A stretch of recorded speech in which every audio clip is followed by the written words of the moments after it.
beneath your feet. Good afternoon from Mars. We got somebody from Mars. Hello from Toronto. Love the beard. Thank you. Dude, I don't know how long this is going to last, but I'm not going to cut my hair or shave. Obviously, my barber, Trevor, you can't have the barber thing. You can't have somebody putting their hands here. So we'll see what happens one time this is open. Hi from Houston. We miss you here. I miss Houston so much. I love going there. Hello from Toronto again. Alan Amin from Houston. Naim Boudiwan from Toronto. I'm reading your comments. The flying pasta monster from Germany.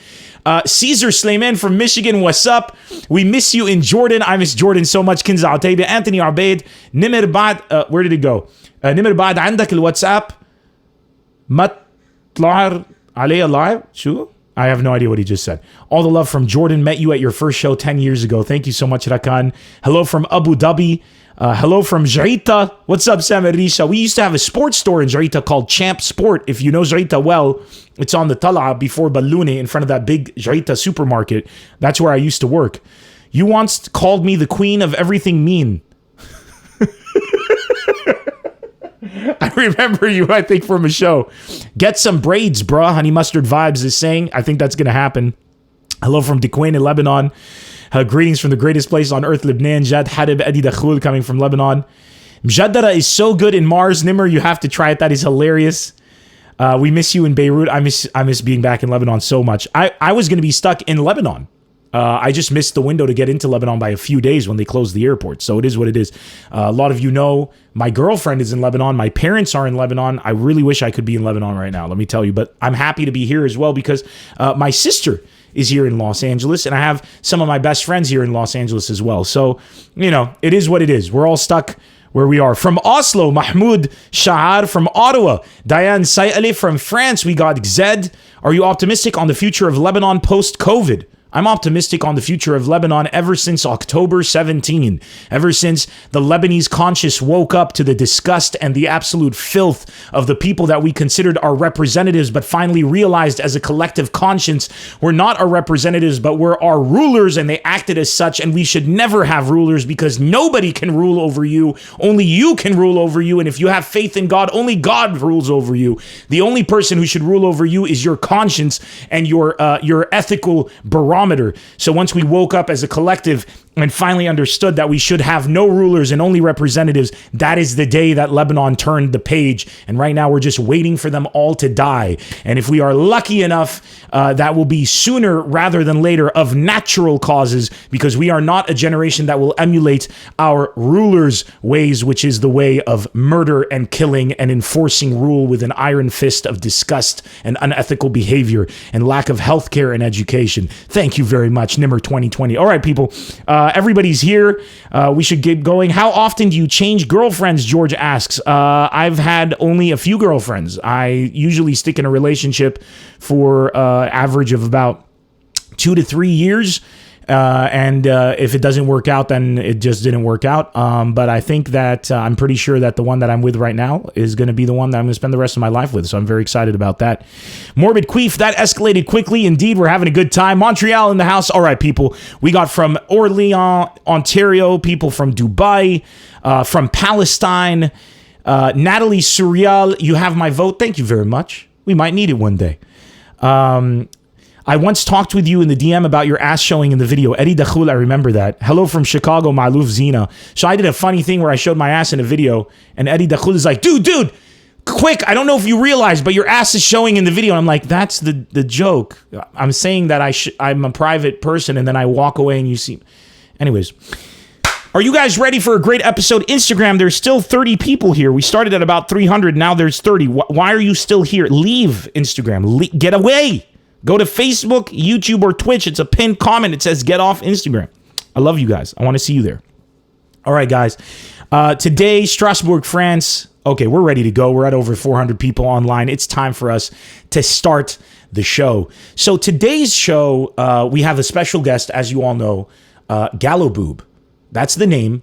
And GallowBoob, my friends, is a guy who is one of the most influential people on the internet. Now, usually we use the word influencer as like a guy or girl showing off their bodies, right? Or they're popular, sometimes legitimately. Actors, actresses, comedians with a large following. Anybody with a large following has been called an influencer. I think in Europe, they defined influencer as anybody who has 24,000 followers and above, something like that.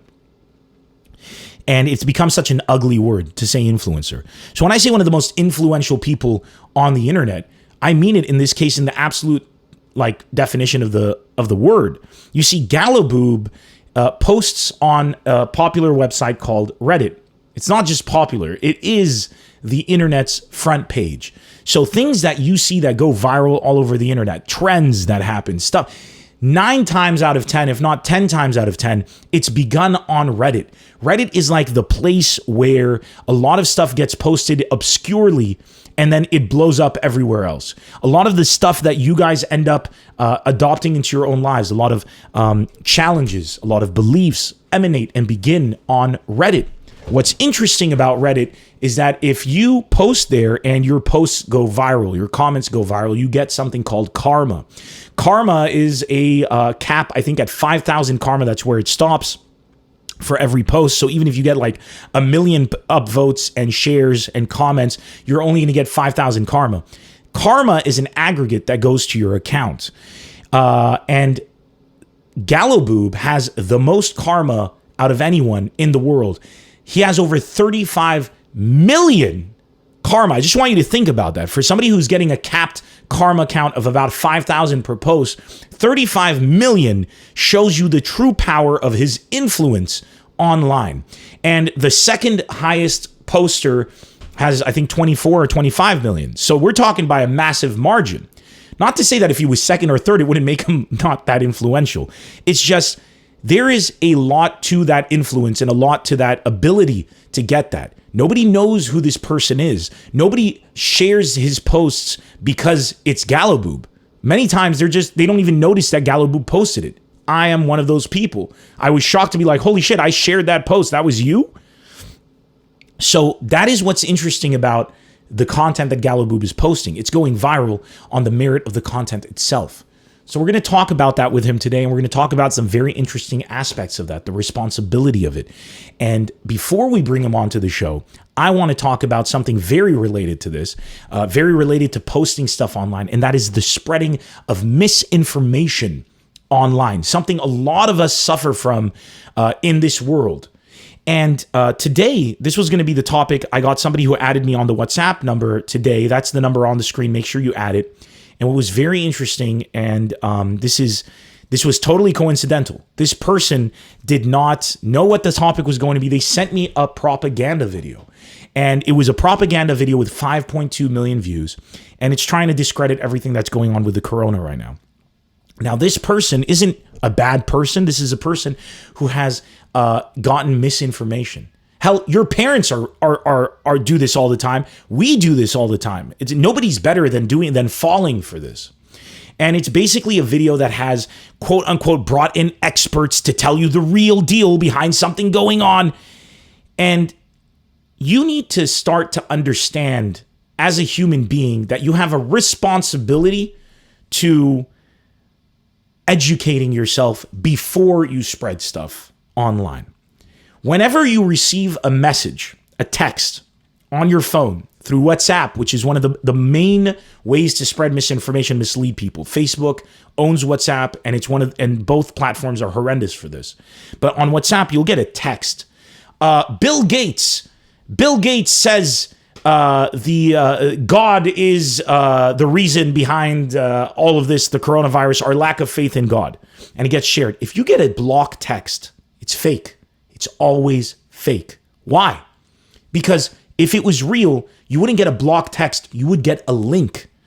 Then if you click on the link, you will go to a credited source. Your second responsibility is to look in the domain name. You want to make sure it's New York Times, not New York Times. You understand what I'm saying? You have a responsibility towards yourself, towards your fellow human beings, towards your children, not to be an idiot, not to be taken for a ride. And the reason we get taken for rides is because of fear. It all emanates from fear. We're trying to find an explanation for the unknown. Some of the people who criticize religion say a lot of people are faithful out of fear. That's the negative part of faith. But a lot of people who celebrate religion hit back and say, I celebrate faith not because I'm afraid of my death, but because I look forward to what comes next. So there's a big difference in that. When you give in to fear and you start to look for explanations online, you start to spread misinformation without educating yourself, you're doing it because you're trying to show people that you have the answers, but you don't. You're trying to give people around you comfort by saying, listen to me, I know what I'm talking about. But you don't. Because as soon as you allow your opinion to be formulated out of a need for fear, you've allowed fear to be a part of you. So it's no longer you. Fear has taken control of you. So in fact, in your effort to assure everyone that you are fearless, you've just proven that you are fearful, you are pitiful, and you are pathetic. So whenever you spread misinformation online, it's a disservice to you and everybody there. Riyad Nash, thank you for the follow on Twitch. Now, here's something I want to point out to you guys. It doesn't make you a bad person to spread misinformation. It makes you a had person. Somebody just took advantage of you. How can you accept that somebody would play you? You should be better than that. Don't let somebody play you. You're supposed to play them. We got people out here fighting climate change activists, right? Saying, oh, fuck this mainstream media coming out with the climate change theories. Why are you defending fossil fuel companies and oil companies? Abdul Jose 99, thanks for the follow. Why? What is the genius that an oil company convinced you, an oil company with trillions of dollars at its disposal, lobbies and billions of dollars? Now you're defending oil companies? You're fighting against the climate change argument, which is a consensus with scientists everywhere. Phantom Lord 978, thanks for the follow. Why? Why are you doing that? Because some shit poster, one scientist came out with some theory, and now you're latching onto it? You go for the consensus. Now, a lot of people come and say, but in the past, there was a scientific consensus for one thing, and then it got proven incorrectly. True. You go with the consensus until the proof comes out from another consensus. Because as human beings, we have a responsibility to do the best we can. Do vaccines cause autism? No. Does unvaccinating your children put your children at risk? Yes. But even worse, it puts the entire community at risk. In your selfish ability, your selfish need to feel validated, to feel in control, and to feel powerful because all of your decisions stem from an insecurity that you have in your life where you didn't have control. Maybe when you were growing up, people made fun of you. They bullied you because you were stupid. You were saying dumb things. Maybe because of that, instead of trying to find out whether or not they were dumb or you were dumb, you didn't actually go through that process. You immediately turned to the dark side of things. And what you ended up doing, thank you, David Amanadine, for the follow, is you started giving in to fear. And you started to spread misinformation. You started to tell people things that made no sense. The earth is flat. Vaccinations cause autism. They're pumping mercury in your blood. They're turning the frogs gay. If you remember Alex Jones, right? Wake up! The coronavirus isn't a hoax perpetrated by the Clintons and the Democrats. You idiots, for people who say that. Do you really think if the Clintons and the Democrats had that much power to convince China, Russia, Europe, all of it, right? The Korea, North and South, United States of America, all of its 50 states, 51 if you want to look out for Puerto Rico, right? The Middle East, to all fake a pandemic, well, then shouldn't we let the Clintons rule all of us, for Christ's sake? I mean, if somebody has that much power, shouldn't we just be like, yo, well done? I mean, if you were able to pull that off, that's impressive. Teach me your ways. I want to join. If you could prove to me that they were behind this, let's give up. But what are we fighting for? If there is one couple in this world that can do that. Imagine the Democrats convinced everybody around the world to do this. Don't be an idiot. There's no excuse for stupidity, right? You gotta, when you find out, you have to self-check, man. You gotta self-check yourself. That's all you can do. Reese000, thanks for the follow. You got to do your research. And here's the thing. If one person is saying something, listen. If you got one scientist coming out and saying vaccinations cause autism, be like, holy shit, do they? Be inquisitive. And then when you realize it's just that one goddamn scientist who keeps getting referenced and all the studies have no empirical backing from the entire community, shut up and stop spreading that stuff, man. It doesn't work that way. This isn't life. Coronavirus. Is it real? Or is it a biological weapon gone out of control? Who cares? It's here. Now shut up and deal with it. Now, whether or not it was a biological weapon that went out of control, you think me and you are ever going to know? But what we do know from the coronavirus is that, man, the human race is weak and feeble. Because if one virus could undo everything we have made, look at our hubris before the coronavirus, how powerful we thought we were.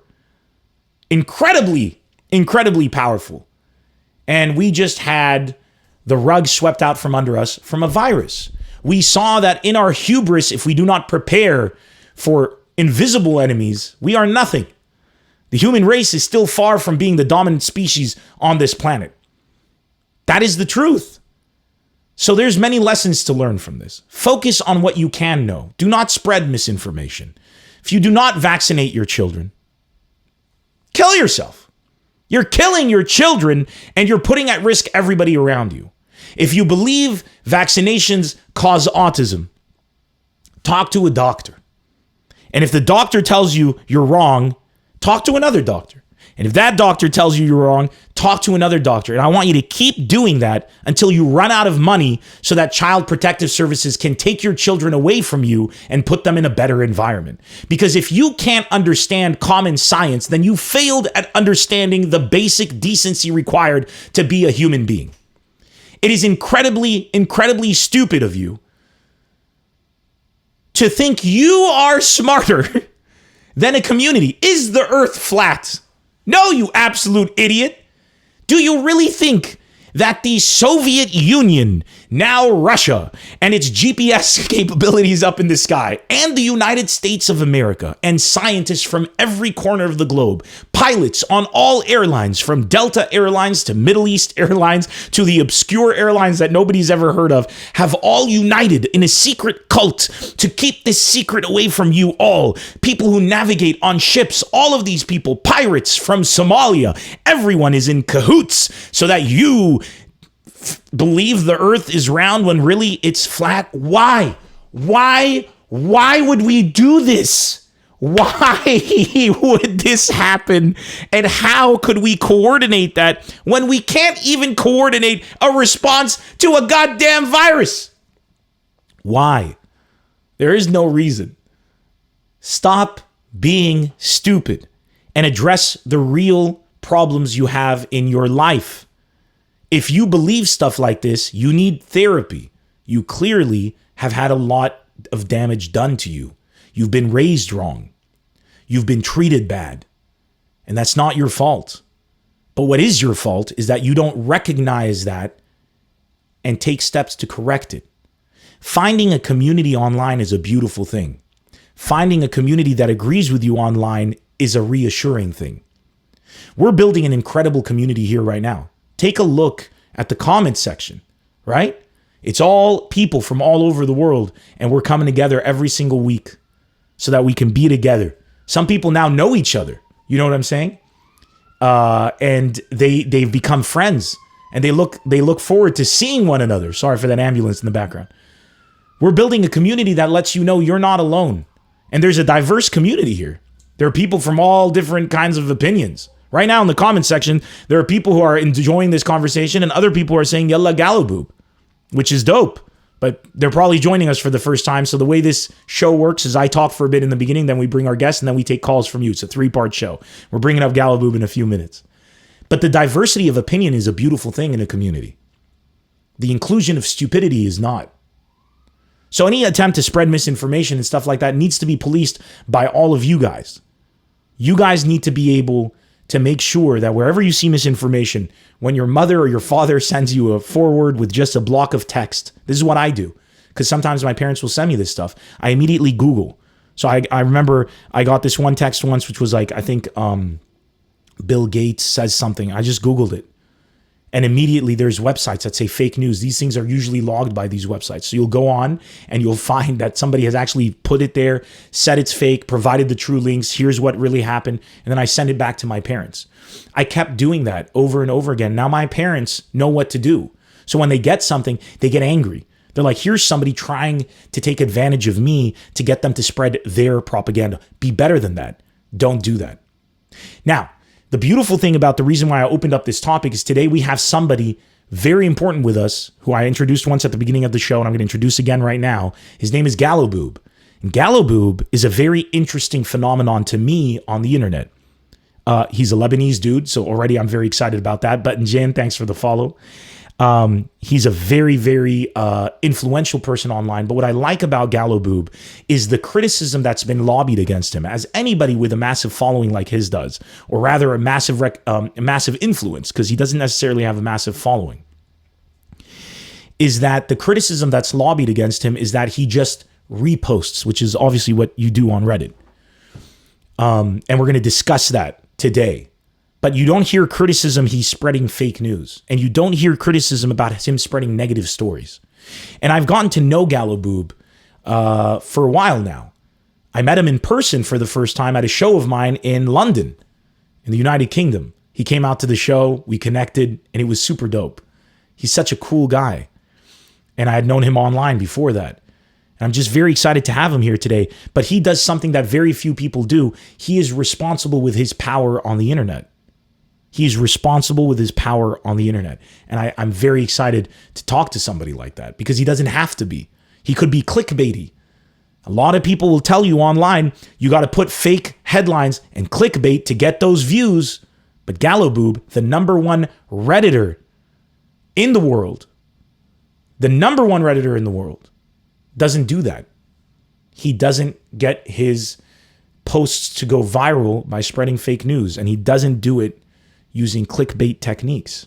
So we're going to talk to him right now. I'm going to pull him up on Skype. Freddie T001, thank you so much. Guys, we need to be respectful in the comment section. Gail Beard, let's please make sure we do that on Twitch. I appreciate it. Actual Luscious, thank you for the follow. Yo, Twitch is blowing up. What I love about Twitch, once again, if you guys are worried about bandwidth, make sure you go to Twitch because you can actually watch the stream by listening to audio only. It's the only platform that does that. Let's go ahead and call our good friend GallowBoob, otherwise known as Robert Alam. Appreciate it. Actual Luscious, thank you for the follow. Yo, Twitch is blowing up. What I love about Twitch, what's up? How's it going, GallowBoob? Make sure you go to Twitch because Good. You need to lower the volume of the stream if it's next. I think you already did. Let me double check something.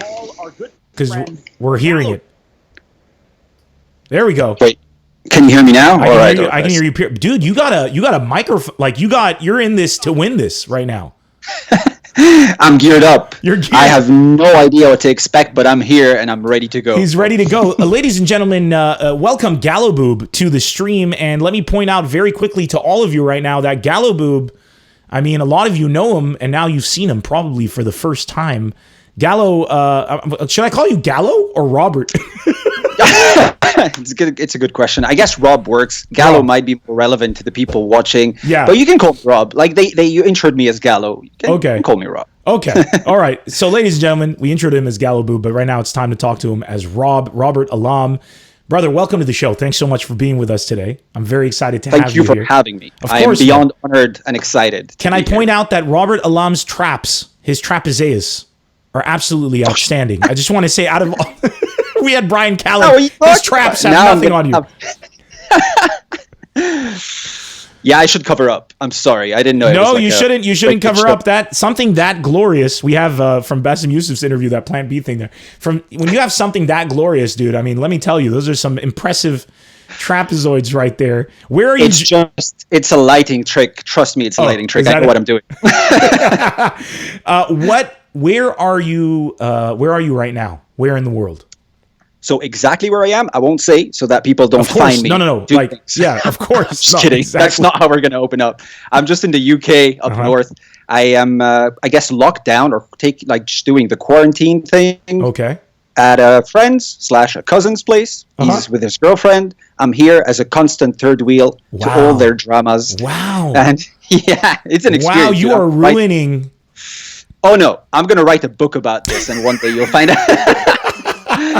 It's something else. But yeah, I'm just in the UK stuck as well. You are in the LA. I'm in LA stuck. You were supposed to be here, as far as I heard. Yes. You were on your way here for a hot minute for some exciting opportunities, and that's thanks for the follow, East Coaster 89. And that's now, like all of us around the world, is we're in a new reality where our plans kind of went off. I heard so many stories of people about to accept a new job, and they were about to like travel further, and everyone got cut off. I get it. I can't complain. It feels bad, but I can't really complain. Feels so bad. I think we're in the lucky few that the badness is that we had something happening and it's now put on hold. I feel really bad for the people that just put a lot of money into a new business, took out a loan, a mortgage, etc. And absolutely, they just opened up like 2 weeks before this started. And then it's a nightmare. This is that's like a nightmare that you'd never expect. Force majeure of the nature, just this is stopping like the most majeure of the forces. Yes, it is. I'm going to try my best not to sneak in French and Arabic. No, sneak. Because sneak that's away. the Lebanese way, but yeah. Sneak away. So let's start with that before we dive into the topic today. Tell the people your background. Lebanese, Greek, just what was it that made you, what were your experiences growing up that brought you to where you are today? All right. Yes, I am. I'm Greek Lebanese. I was born in Lebanon and then had to fuck off because there was a war. So went to Greece. As all of us did. Stayed there for like a few years. Came back. Yeah, man, it's a story of all our lives. Came back to Lebanon when it was fine again. Turns out it wasn't fine. It never was fine. But anyway, I've been, I grew up there, studied school in French. So I mainly speak French. If you pick up like a Canadian accent or some broken ass English accent, French educated. That's why. Yeah, French educated. It's not your fault. We're not all perfect. What can you do? What can you do? Yeah, I can understand. Yeah, man, I speak 4 languages. I suck at all 4, but that's 4 languages. Like that, I'll take that. It's all right with me. Dude, you're speaking flawless English. I'm just pulling your chain. 1975. Thanks for the follow. So you come from a background that's similar to a lot of us. What you've done is very interesting to me. Obviously, you're here today because your recognition factor or your capacity for infamy is the fact that you have 35 million and counting, so over 35 million karma points on Reddit. If you were to define Reddit, I actually wrote this down. I'm going to pull it up because I was laughing out loud when you said this.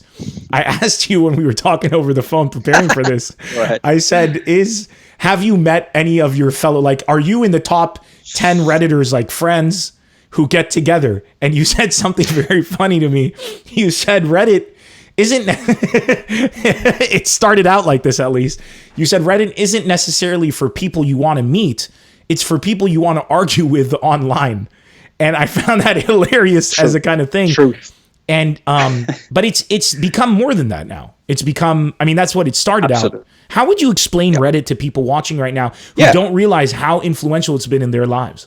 Of course, man. So to try to put it simply, Reddit is kind of first of all, the format is kind of nerdy forum style. Yeah. And the purpose of Reddit is to curate content. So it's not like a publishing platform like Facebook or Twitter. Uh-oh. We seem to have GallowBoob. Hold on. Whatever subject. I'm going to stop you right there. Millions. I need you to repeat because your camera froze. Connection. The connection kind of timed out for a second. So if you could just curate content and then it froze. So if you could just...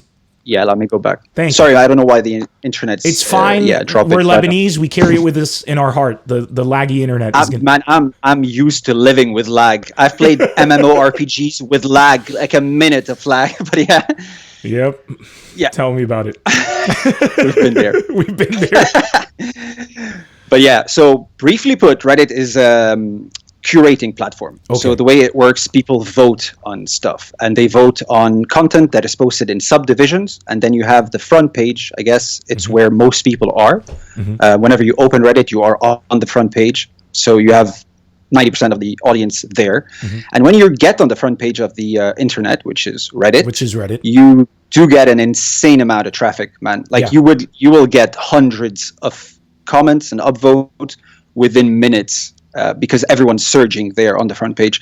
And it started out as an anonymous platform, so kind of a forum, anonymous forum. Early on, it was slightly a bastion for free speech.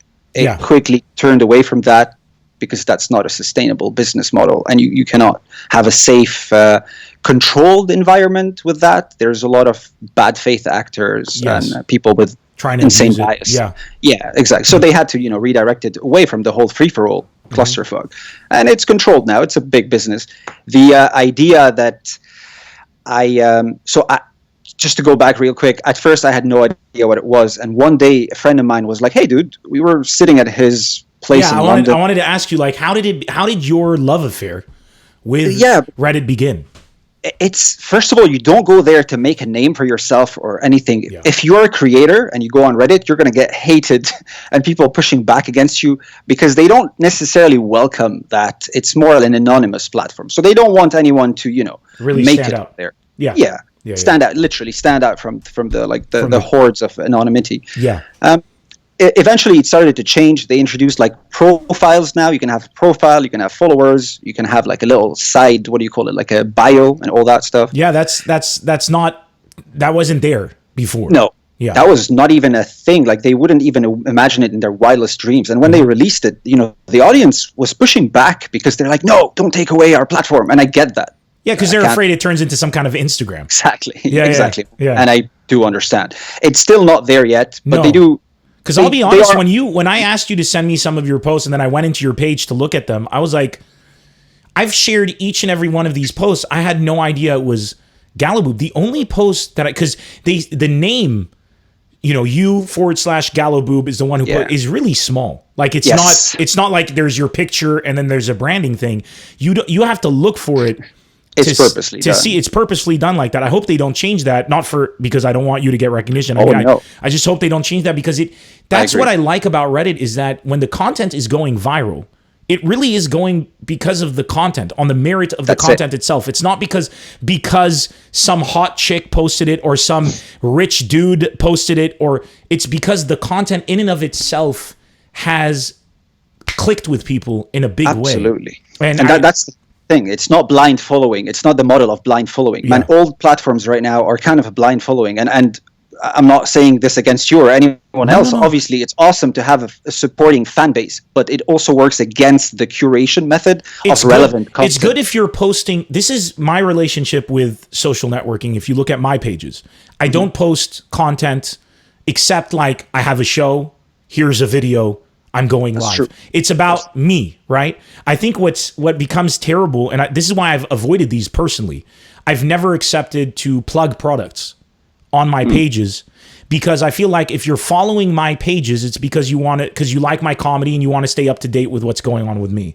If I were to use that influence to draw you in to be like, this cup made me lose 15 kilos of weight, or I feel like I'm taking advantage of what brought you here in the first place. I'm not shitting on people who clearly say this is a sponsored message and I tried this. If I was a person who was a product reviewer, that's a different story. If I was a person that was, like a fitness person, I would definitely be like, this. I've been using this protein powder. This is my diet. This is what I do. But I'm a comedian. I think the danger and the negativity of using your platform not for what it's intended is a slippery slope because there's money involved. Absolutely. Whereas in Reddit, you have been able to make money from Reddit, but you haven't done it by selling posts or whatever. You've done it by saying, look how good I am at identifying great content.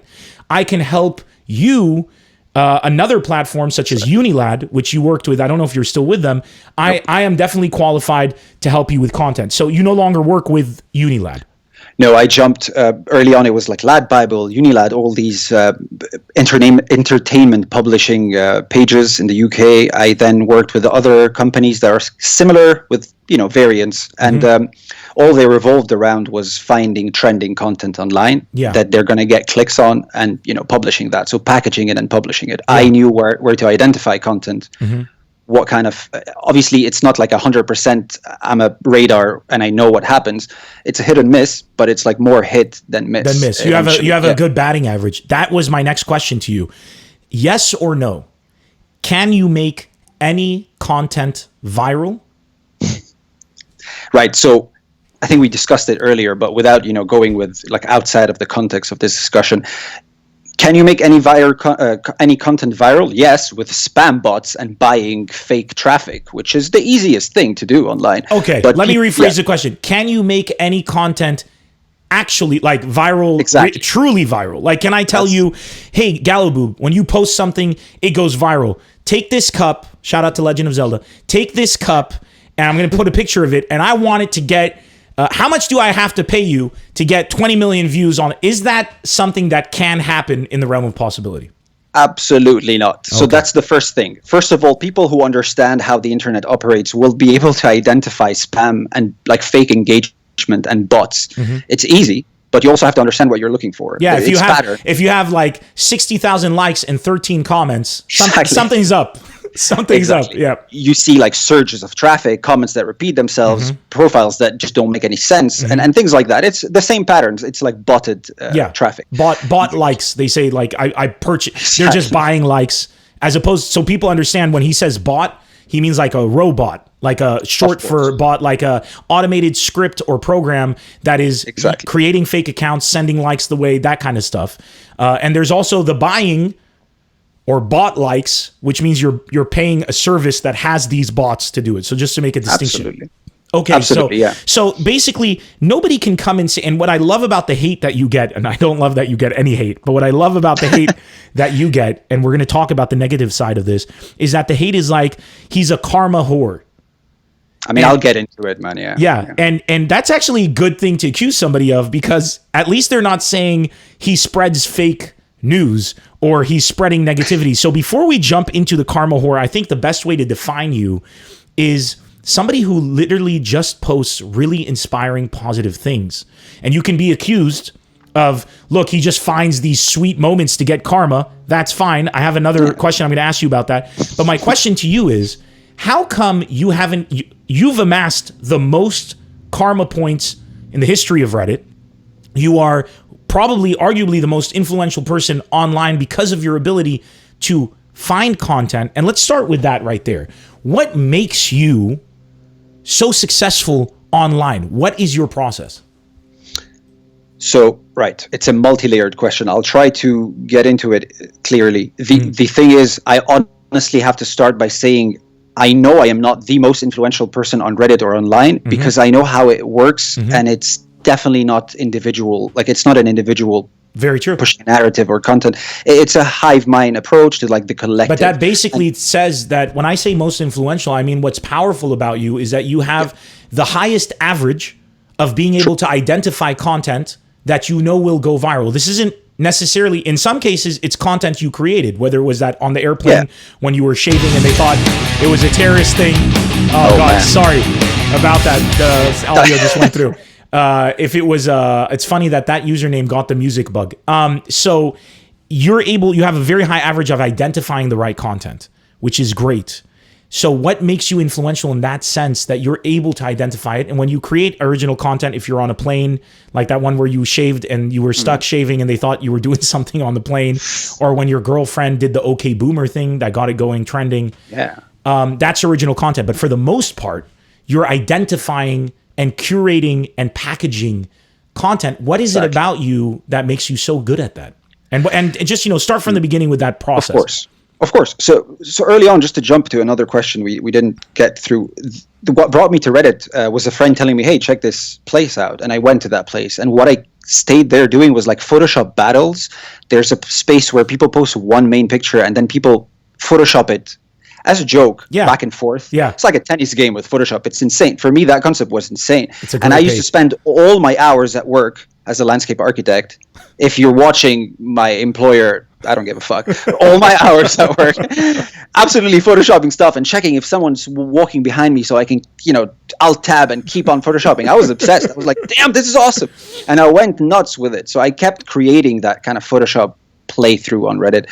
And eventually I seeped into Reddit and like discovered more communities, met people, and understood how it works. But like to go back to what we were talking about, the way I see it is that there's a lot of factors, like social and cultural factors that affect the way we behave online and in person. These factors, it's easy to ignore them. But and be like, I am myself. I speak my mind. You don't. I speak my truth. Yeah, you don't. Otherwise, live in a tree alone, and then you can talk to the leaves. Like, you have to understand that whatever you say, it's part of a collective. So there's a certain behavior. This behavior to me was a learning curve. So I started seeing what people enjoy online, what things were trending, what causes were trending, what things were negatively trending, and what was positively trending in support, and pretty much how our collective was reacting to the content. Eventually, when you spend too long online watching these things trend, like from a pattern perspective or the specific content, like from cute dogs to dogs in clothes, or people making something super wholesome, buying a car to their grandma and like filming it all and packaging it. And this is easy to process content, and we all want to feel better. I mean, anyone who logs online to feel worse has like another issue. Yeah, they have some deep-rooted issues. Yeah, so how would you describe because what you're basically saying is, if I were to talk to a stock market analyst, that's what they do. They if they're successful, they basically identify trends. They understand how people will react to certain things, and there's money in that case, and it's very important for them. You're basically talking like a financial analyst, and my belief as a finance student is that basically human race is trend identifiable. What Absolutely. would you say is, if you had to summarize the human race based on what you've learned in the past, I think 6 years you've been a Redditor? How would you summarize the human race? 6 years. Honestly, man, I'm gonna be simple in saying that we are a species that if you don't not control us, that's not the word. If you don't show us the right way, we are incredibly damaging to ourselves and everything around us. We need to follow certain like a behavioral, I don't know, like people need to tell you what to do so that you don't repeat all the same mistakes again and again. The way I see it, like the internet, we came a long way.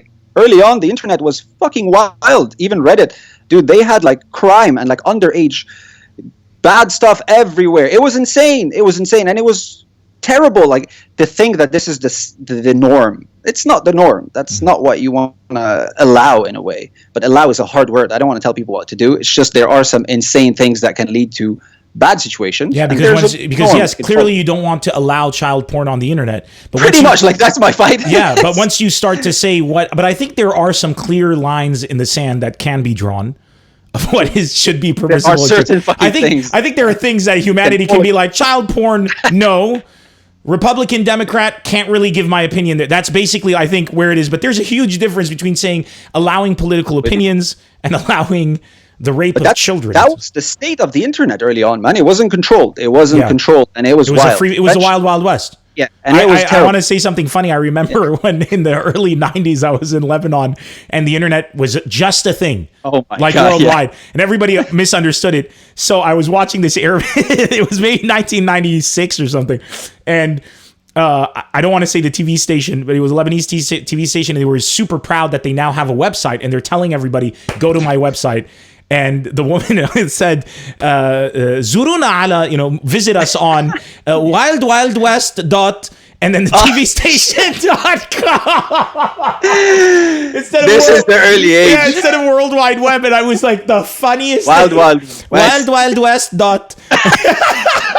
Because I remember talking to somebody and he was like, yeah, I thought it was Wild Wild West because America made it. Shit. Like, that was their belief. Like, America made it. So it's the Wild Wild West.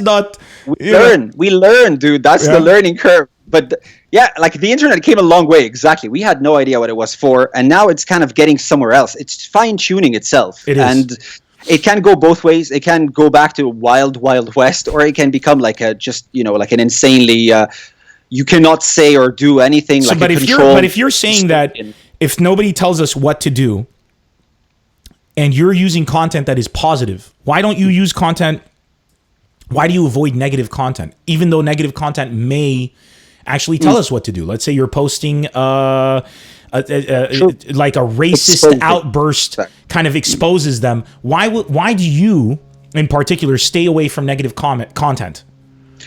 Yeah, simple and good question, man. So the way it works, I can get engagement, be it as a job on Facebook or as play on Reddit. I can get engagement with positive content, neutral content, or very controversial content. For me personally, my state of mind, and I learned that through the years. Early on, I had no idea what I was doing. I still kind of don't know what I'm doing, but I know what not to do, to feel better, spend better days. I dislike clashing with people online, and I dislike being the reason, like the catalyst to create these clashes. And I've tried in the past on Reddit. I posted some, these like exposing that racist person, and people are riled up. They're like, oh, we're going to find you. And then people find them, and then they dox them, and then they're sending death threats. You're like, what the fuck? That's not Turn what you it want. off. Yeah, that's not what you want. I don't want to be part of that noise. And personally, it's not even as like you're liable for it. It's just for my peace of mind at the end of the day. What I see when I post something positive in the discussion is good engagement. It's like inspirational, positive things that lift me up. And I notice it lifts everyone else up. It's a choice that I don't want to be associated to that. Even when I was working with these like clickbaity companies, like Unilad, Lad Bible, they're clickbaity as fuck, and it was a lot of fun. I learned so much. Unilad does spread. I mean, oftentimes you'll find fake news on Unilad. It's clickbait. Like the system of clickbait is insane because you are. Is that why you left? More or less, I definitely left because the environment was not my thing. The company was a lot of fun, but it wasn't growing anywhere. It wasn't going anywhere I thought was good for me. You're a very rare internet person. You're a person who's literally an internet poster with a conscience. Oh my God. That's very interesting to me that you. So if I go to your Instagram page, I think you have like 3,000 something followers. If you go 4, to your 4,000 something. I mean, just a normal number. On Twitter, also a pretty normal number. You go to on Reddit, I have 30,000. On Reddit, you have 30,000, but you have 35 million karma points. So I'm like the PewDiePie of Reddit, but you're literally the PewDiePie of Reddit that nobody really knows exists. What fascinates me about you is you never felt the need in 6 years' time. You were never at home and were like, man, I should have 35 million followers because I'm the greatest. I know which content goes trending. Nobody can understand the way I do things. But you've always been about the content. And I want to ask you a personal question. Go ahead. What is it about you that you think, and I know it's a bit of a loaded question because I'm asking you to wax poetic about yourself, but what is it about you that you think has kept you grounded when you know you could have the potential? I mean, you understand the trends to really get your name out there and become an influencer, for lack of a better term. Well, man, the thing is, it was a learning curve. I had no idea what I was doing on Reddit or online, and I created a job for myself in a way. Learning every day was a new thing. Where it took me from to where it got me was, so the way I see it is, I don't think I am an influencer because I don't want people to send me products to test or review. And I've had that in the past. I've had Chinese companies wanting to send me drones and some weird shit. They're like, dude, make a GIF, post it, we'll send you money. And others like didn't want to send me money, just products. And I never did that because that's not who I am. Yeah. If anything, I am a catalyst where I'm like a conduit where I find something and I move it somewhere else in front of people to see it. And I'm not going to say this takes skills or no skills. It takes experience and repetition, and then you develop kind of a reflex. But it does take skill because not only do you have to understand how to identify the content, you're going to have to package it. So let's say you find a clip that's an hour long. You're going to take out you're going to take out, let's say, the 20 seconds, and then you're going to have to decide whether or not to make it a GIF or to make it an audio video file or to make it.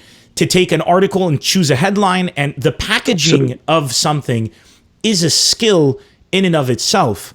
And the ability to identify it is, I think, an innate skill that you work on. Just like as a comedian, the ability for me to find out what's going to be funny or not is an innate skill that I work on. That's true. That's true. Did you ever suffer? I mean, what was you've made careers. There is content that you've posted that has brought recognition to bands, brought recognition to initiatives and charity drives, brought recognition to individuals, creators. You've put people on the map. You've launched careers. You've thankfully made a career for yourself out of it in the people behind the scenes who they're like, we like GallowBoob, let's see if we can work with him. If a brand were to approach you right now and tell you, hey, I'm a brand and I want to get discovered, I want to hire you. Do you immediately say, yes, you can hire me? Or is there like, you're like, let me see if I can be passionate and if your content can get there or not first. And then I can lend my packaging skills to you. So that's a good way to put it. Think of it just 1 second. You know, when I was working with these clickbaity platforms, that was a job. It was required of you to package something and present it in a way that's going to make the viewer click through your website, go through the shitload of ads, and eventually either, you know, engage with it, share it, or like it, or just read it for a few minutes, and then you get paid in ads. Not me, the platform. This was unpleasant in a way because sometimes you are pushing stories and narratives that either you know are kind of not verified yet, or you definitely don't agree with, be it on a personal or a moral standpoint. And then it's a job. Fuck that job, man. Like the whole I'm going to publish noise job was not for me. But it pays well. It pays well, absolutely. But again, there's a lot of things that pay well where I'm going to be happy and content with myself. There's a spiritual cost. Yeah. Yeah. At the end of the day, I want to sleep comfortably, you know, and that's like, it's for me. The way I saw it was, what you were saying before was right. You know, why you see a video that's 20 minutes long, you're going to nail a title to make people go through the GIF of 20 seconds or the video and then click through it and maybe make, like, you have to package it and present it. Yeah. When it's something that I personally understand or support or believe in, it's easy to do it naturally. Okay. When I'm going to have to force myself to, you know, peddle some snake oil, first of all, I don't think I get the same results. And second of all, I'm going to hate myself. And life is too short to do that. So what I ended up doing with these, I had a lot of people sending me contracts, wanting to work with me. A lot of people wanted to buy my account because they thought this is how Reddit works. I post something, it goes viral. No, so if we have control over GallowBoob's account, we have control over the world, is basically what they're like. You control Reddit. No, far from it. First of all, the account would get banned because, like, the admins watch me very closely. Yeah. And it makes sense. I'm glad they do. The way I see it is, so just talking about, you know, if somebody wants to reach out, offer me a job, a contract, it's going to be hard for me to peddle snake oil, as I said. And honestly, as a choice, I wouldn't do it. If and as a track record, you don't do it. Exactly, man. And if it goes south, it's my name. Fuck that. For a company or a product that I was temporarily working with, that's not worth it. This is why I had to pretty much decide where I want to go in life. And I tested a lot of jobs. Publishing media was fun. It wasn't for me. I even was a media buyer. So I would buy these viral clips that were trending, and I would distribute them to the media, to news media, or like Google or Facebook. They wanted to create ads. And we were like a third-party licensing company. We buy your viral video. We offer you a check or a cut, and then we distribute that. This was fun. Also insanely just, it's not like a happy thing at the end of the day. What are you doing? What are you doing with your days? Eventually, I learned that what I want to do is being part of something positive to our collective, be it like right now I'm working on projects that have to do with mental health awareness online. Yeah. And this to me is like I'm pulling up your Reddit page as you speak. If you see me looking off screen, I want you to talk. So how are you doing that? I know you're proud of that, and I think it's important. I want to show people your content in a second. Let me go ahead here. So why is it important to you? We talked about this over the phone. You had your own tussle with mental health, I basically that would be the best way to describe it. Tell people what happened and what caused that. Yeah, sorry if I jumped through it, but you're right. So the way it happened was growing on Reddit. Yeah. You're on kind of like the front lines of the internet. Yeah. There's a lot of nerds. I'm a nerd there too. Nerds get curious and they dig through things. Yeah. And this is normal nerds. And then you've got and I hope I'm a normal nerd, like a gaming/normal nerd. There are toxic nerds that will. It's like the controversial, what do you call it? Conspiracy theory approach to.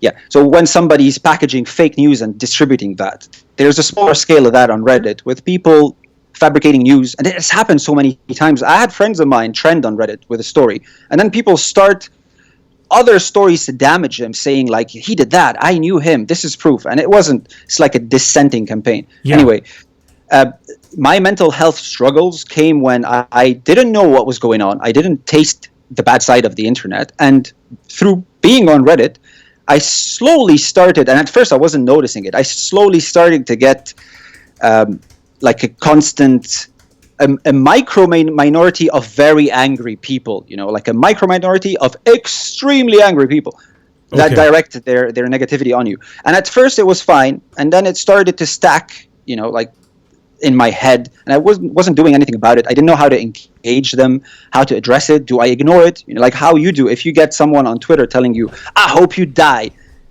you're probably going to ignore it. You're not going to be like, "Why? What is wrong with living?" It took me a while though to get there, because and exactly, the way it is a weird way. The way that I ended up breaking into it is I realized I get tens of thousands of people saying, "I love what you're doing. I love everything about you."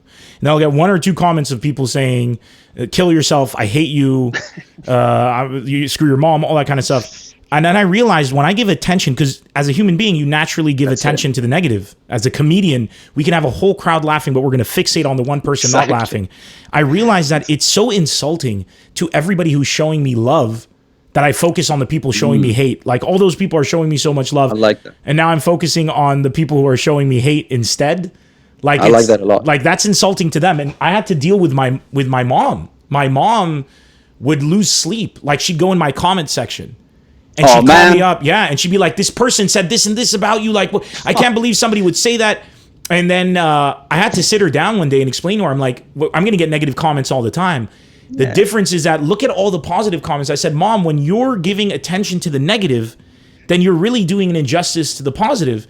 And my mom is a truly faithful, one of the most faithful person I've ever seen. She believes in God, and she's an incredible human being. I said, that's kind of like if God gives you all these blessings, but instead you focus on the things going wrong in your life. And at that moment, like her face changed. And ever since then, she found a way to process it. I like that a lot. But it's difficult to learn how to process that stuff. I can imagine it had a crazy toll exactly, on you. Man. I've seen some of the hate that's directed at you. It's pretty bad sometimes. It's vile. The thing is, I wish it was something like you did wrong, and then you can be like, "Oh, I'm sorry, I'm a better person, I learned." It's things that you have no control over then or now or ever, and it's things that are not even familiar to you. It's just noise. But the way what you said was a good point, man. You can get 95% positive response to a post, and then 1 or 2, or the 5%, be it 1 or 2% people, saying something batshit insane, and you're going to remember the batshit insane comment instead of focusing on like, "Oh, everyone's having fun." To you, it's maybe slightly different because you owe the audience, they came here to see you. So you're not going to be bickering with some idiot. No, you're going to give them what they're here for. I always give people attention. If I get a negative comment, if I get a heckler in the show, step one is I give them attention. And if there's a general thing online or offline that's propagating that isn't representative of the truth, I will make one statement about it, and that's where I leave it. But then I just ban people. True. Like eventually, I get to the thing where I'm like, just like, all right, get the hell out. If somebody's telling me to suck a D or to do one thing or the other, and they're spreading, I'm just like, well, you're banned. And then they wear it as a badge of honor. I'm banned from Nemr. Well, but the thing is, they wear it as a badge of honor to their like 8 people that know them. So I'm totally good.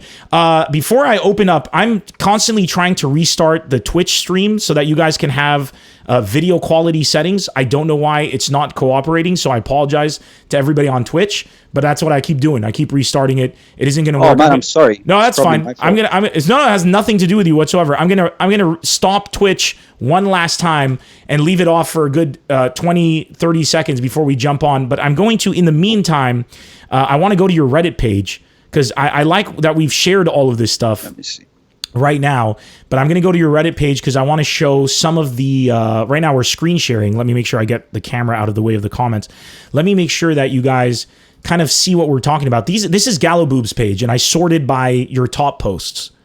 And for instance, this is this post right here, which I shared the other day. I'm going to go ahead right now, by the way, and restart Twitch. So hopefully this will work. Where did you find this? And this went viral. I found out about this post and I shared it. I looked up here and I said, "Oh my God, I shared this," and it has you, GallowBoob, up here. What about this post made you want to share it? Where did you find it? What was the process behind this post? The mask one. I'm trying to, sync this screen with this screen. Apparently, internet's not strong enough. Yeah, sorry. Yeah, the mask. It's the mask one. Yeah, that was trending on Twitter, and somebody posted it saying like a special effect person did this, and I can't believe how awesome it was. And they were asking in the comments for a source, like who did this. Yeah, I saw it. I posted it on Reddit and asked the same thing. I'm like, does anyone know who that person was? You know, just to credit them, give them the traffic back. And no one could find it on Twitter or Reddit. But that was someone apparently who saw it on a Facebook page, a group, posted it on Twitter. I saw it, posted it on Reddit, and it blew the fuck up on Reddit. 141,000 upvotes, 1.7K comments. Another post, I'm going to scroll down a bit here just so we go into random posts right here. This one, the anti-poachers guarding the gorilla selfie, which went so viral. This post that you shared right here went incredibly viral. I had no idea you were behind it. How did you find this content? And I think it's obvious that you thought this would be cool. But what was your thought process behind this one? Well, first of all, the cause itself is fucking kick-ass, man. Yeah. And like poachers, without getting dark, poachers are not a good thing. Horrible human beings. And this is standing up for animal rights. Yeah. And I mean, this is a great example of a very positive post that you're putting. Yeah, it's animal rights, and pretty much like gorillas are dwindling. So, you know, anyone poaching gorillas can fuck off into the sea. But the point is, I saw that. Well, if they fuck off into the sea, then they're going to start poaching the fish. But yes, still, continue. Good point. But yeah, that was posted by a tiny Facebook page by these anti-poacher people. Okay. Just a bunch of dudes. And they have a small following on Facebook. I don't even know. I think it was shared on a group that I was on that shared it from that Facebook page. I saw it. I thought, fuck, I've never seen. First of all, my reaction is always, have I seen this before? No. Have I worked with that before? No. That's a first for me. Most likely it's going to be a first, well, for everyone else. Yeah.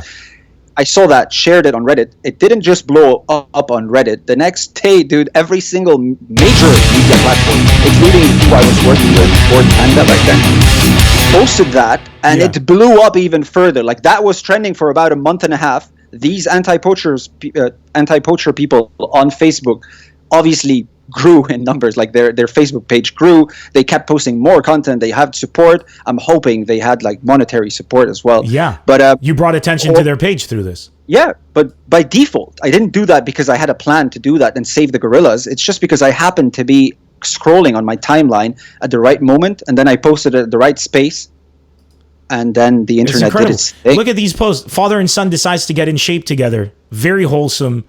Hugely successful. This pit bull pulled out his teddy to show it to the dog of the other car. I can't believe you posted this.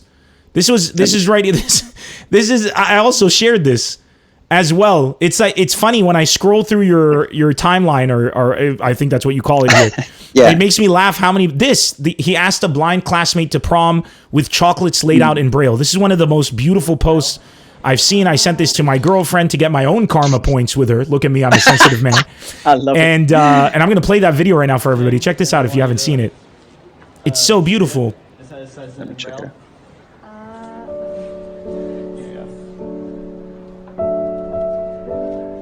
So she's blind. He laid out the chocolates in Braille for her. So, you know, it says, "Will you go with me to prom?" Now, did you put the music on this clip, or when you found it, was there music in it? Oh, there you go. I think it was like lagging before. Sorry, man. No, that was the music was on it. That was the music on it. That is one of the most beautiful. Yeah. Look at these comments. This young man's parents, thumbs up, right? Why his parents? People like the wholesome approach to like the reception and the feedback that you get is, for me, I go through the comments, you know, and I read, I would say almost every comment. Yeah. Well, the top ones at least, and it's refreshing, man.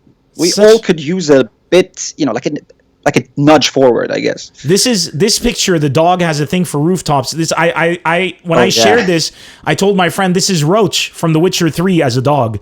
And yes. Yes. And I remember this. It's on the roof, on the thing. He ends up on the roof like the fucked out horse. This winning sand sculpture of 2019's Texas sand sculpture video is so perfect. This is bullshit, is really funny. These are all posts. I'm just scrolling through them because I'm sure people are watching right now. This one, another anti-poaching kind of, well, more like looking out for the endangered species, saying goodbye to a species, the very last male northern white rhino, a powerful photo of 2018. These posts that I'm scrolling through right now, I've seen all of these dogs on a swing.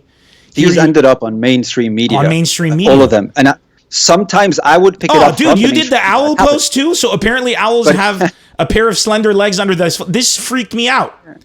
This post that was insane for me too. Wow. But that's the thing. Sometimes it's like back and forth with whatever's trending on the media. You post it on Reddit.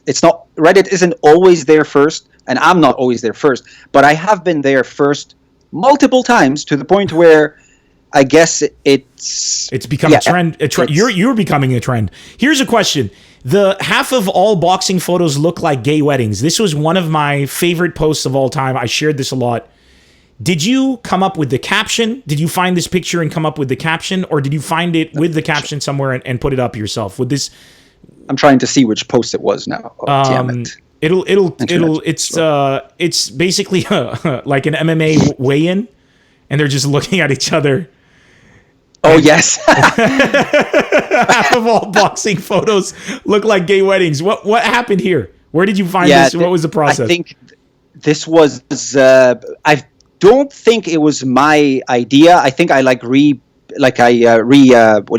the title so that it makes more sense. But it might have been either a meme or something. It might have been me, but I am not exactly sure. You're not sure. It's from 2 years ago. It's from 2 years ago. So just so everybody knows, the drug and it's fine sometimes. Yeah. Yeah, go ahead. Sometimes you're not going to come up with everything. It's like you're going to package things that is already well packaged. You present it instead of repackaging it. But yeah, I'm not going to take credit for. No, I'm just happy that scrolling through your timeline, none of what we said today is false. It's all positive content. Dude, it's been a pleasure talking to you right now, posing for a beautiful shot by the lake. These two dogs are beautiful. Just noticed that the inside of a cheese grater looks like the backdrop of most rap videos made in the 2000s. That was a meme. I remember that was a meme. I just put it on Reddit and blew up. I shall name him Bertie Sanders. Brilliant. Yes. Absolutely brilliant. Dude, if people are interested in working with you after what they've seen here today, how do they get in touch with you?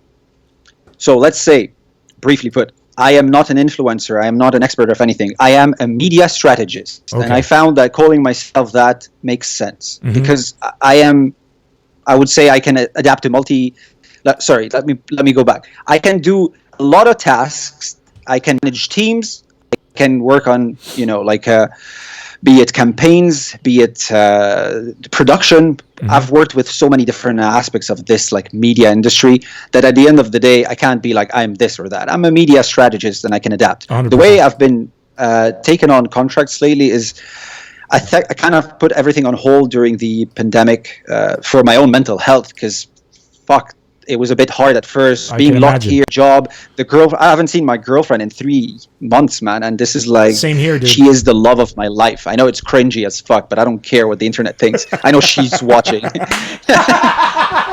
you're getting karma points right now with your girlfriend. Go for it, man. There you go.